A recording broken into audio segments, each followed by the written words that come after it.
رسوله الكريم اما بعد اعوذ باللہ من الشیطان الرجیم بسم اللہ الرحمن الرحیم۔ قیام پاکستان کا مقصد یہی تھا کہ اس خطہ زمین پر قرآن و سنت کا نظام نافذ ہوگا۔ 75 سال گزرنے کے بعد آج صورتحال یہ ہے کہ ہماری افسرشاہی جو ہے، نوکرشاہی، بیوروکریسی کرپٹ ترین بن چکی ہے۔ عوام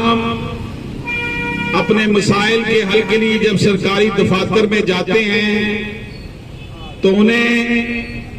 امتیاز و فرق کا، ڈسکریمنیشن کا سامنا کرنا پڑتا ہے، اور پھر وہ سرکاری محکمہ جات سے جب شنوائی نہیں ہوتی تو وہ پھر عدالتوں کا رخ کرتے ہیں، اور عدالتوں میں صورتحال یہ ہے کہ ایک بسیطہ نظام بن چکا ہے۔ یہاں پر تاریخ پہ تاریخ بڑھتی ہے اور لوگ انصاف کے لیے مارے مارے پھرتے ہیں۔ حکمران اشرافیہ جو کہ عوام کی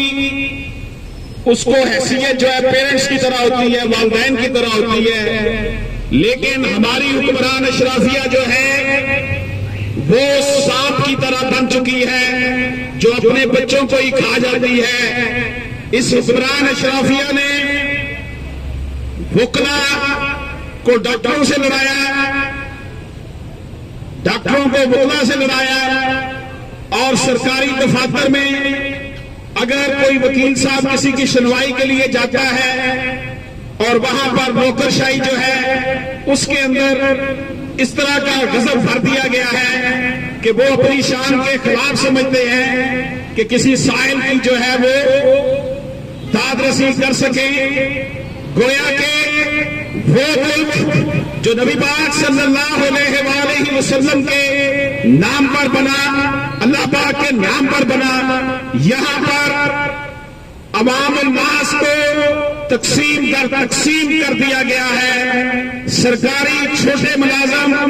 بڑے ملازموں، بڑے آفیسرز کا کہر و غضب کا نشانہ بنتے ہیں، اور عدالتیں جو ہیں وہ آرڈر جاری کرتی ہیں، لیکن کوئی پرسان حال نہیں۔ ہمارے معاشرے میں اپنی ہی بیٹیوں کے ساتھ ظلم روا رکھا جاتا ہے اور ان کو وراثتی حق سے محروم کر کے بیع کے نام پہ، دستبرداری کے نام پہ، ہبہ کے نام پر اپنی ہی بیٹیوں کو وراثتی پراپرٹی سے اپنا باپ، اپنا ہی بھائی محروم کر دیتا ہے۔ جس سوسائٹی میں اپنے ہی گھر میں بیٹی سے ظلم و ستم ہو رہا ہو، اس سوسائٹی کا جو ہے وہ انجام یہی ہونا ہے کہ کوئی صورتحال نظر نہیں آتی کہ یہ وہی ملک ہے جو حضرت قائد اعظم رحمت اللہ علیہ نے بنایا تھا، اور یہاں پر ایک ہی سوچ تھی، ایک ہی مطالبہ تھا کہ یہاں پر قرآن و سنت کا نفاذ ہوگا، لیکن یہاں پر ایک دوسرے کو لڑا کر انگریز کا جو ماٹو تھا کہ ڈیوائڈ اینڈ رول، ہمارے معاشرے میں بھی یہی صورتحال ہے کہ اسٹیبلشمنٹ عوام کا خون نچوڑنے کے لیے کبھی سیاستدانوں کو استعمال کرتی ہے، کبھی بیوروکریسی کو استعمال کرتی ہے، اور عوام ہے کہ وہ عدالتوں میں، سرکاری دفاتر میں انصاف لینے کے لیے، مسائل حل کرنے کے لیے مارے مارے پھرتے ہیں۔ یہ حال کر دیا ہے اس ملک کا جس ملک کو اسلامی جمہوریہ پاکستان کہتے ہیں۔ لوگوں کو عدالتوں پر جو ہے احترام عدالتوں کا تو سب کو ہے، لیکن عدالتوں سے انصاف ملنا اتنا مشکل ہو چکا ہے کہ لوگوں کو اپنے وسائل خرچ کرنے کے باوجود اب جب بھی کوئی چیف جسٹس ریٹائر ہوتا ہے، آخری دن کا آپ اس کا خطبہ اٹھا کر دیکھ لیں۔ میرا یہ اوپن چیلنج ہے کہ کوئی بھی chief justice of Pakistan, chief justice high court جب ریٹائر ہوتا ہے، اپنے آخری خطبہ میں وہ ارشاد فرماتا ہے کہ ملک میں لٹیگیشن بہت ہے، ہم سے کام نہیں ہو رہا، سرکاری دفاتر ہمارے ساتھ تعاون نہیں کرتے، پراسیکیوشن ڈپارٹمنٹ ہمارے ساتھ تعاون نہیں کرتا، تو جناب والا پھر آپ چیف جسٹس بن کر کیوں بیٹھے رہے؟ آپ نے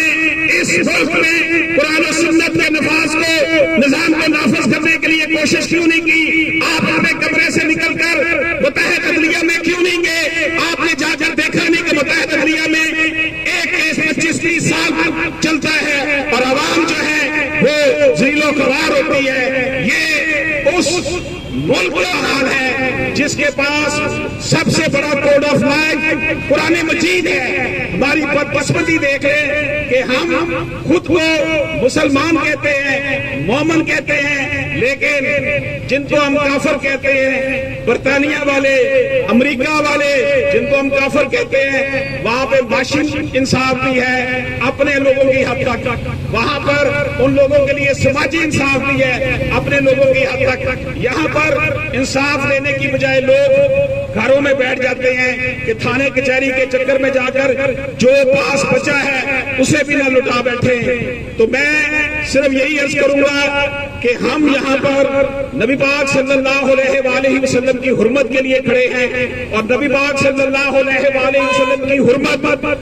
آپ کی محبت ہم سے یہ تقاضا کرتی ہے کہ ہماری انفرادی زندگیاں ہوں یا اجتماعی زندگیاں ہوں، اگر ان پر قرآن لاگو نہیں ہوگا تو ایسی زندگی کا کوئی فائدہ نہیں ہے۔ یہ چند سالہ زندگی، 50 سال، 60 سال، 70 سال زندگی گزارنے کے بعد قبر میں سب نے چلے جانا ہے، لیکن جن لوگوں نے دوسروں کے حق کھائے ہیں، جن لوگوں نے دوسروں کو لوٹا ہے، انشاءاللہ تعالیٰ اگر اس عدالت سے بچتے ہیں تو پھر اللہ کی عدالت میں جو ان کے ساتھ ہوگا اس کا وہ پھر خود ہی بھگتیں گے۔ کبھی جو میرے دل سے جمال مصطفیٰ گیا،